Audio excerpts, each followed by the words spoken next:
हाय friends, जय Jagannath. Welcome back to my channel. चलते बनैबा आज भोजी स्टाइल खीरी। गोटे हांडी रे 2 चामच घी पकेबे,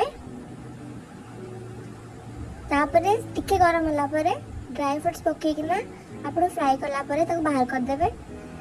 आउ मु ए चावल नेछि, एटा अरुआ चावल आउ साइज टे छोट भी अछि। एबे बंचेइथिबा घी रे गोटे चामच चीनी पकेकी टिके फ्राई करिवे, ताको भलो कि कैरेमल होबा को देबे। देखि पछो तो केते सुंदर कलर आसी गलानी मोर। एबे ए स्टेज रे से धोई रखितबा चावल पकेकी टिके फ्राई करिवार अछि हमको। देखि पाथुवे केते सुंदर कलर आसी गलानी चावल रो। एबे हाफ कप चावल पई मु 2 कप पानी नैछि।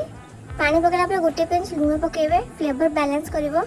आ एबे चावल गोटे फुटिया को छाड़ दबा। हमें मझे मझे चावल को टिके देखुथिबे, से तण लागे जीव नहले। देखुथिबे मो चावल ऑलमोस्ट फुटी गलानी। टिके स्मैश कर दोछि ताकि भलो टेक्सचर रहइबो। मु आगर फुटी रखितले 1 लिटर क्षीर, ताकू मु एबे ए स्टेप ऐड करछि।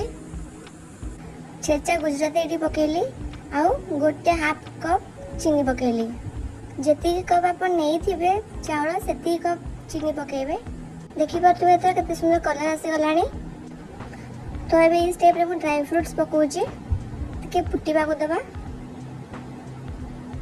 रेडी है हम गरमा गरम भोजी स्टाइल खीरी। आप थोड़े ट्राई करेंगे और कमेंट जनइबे। Thank you for watching.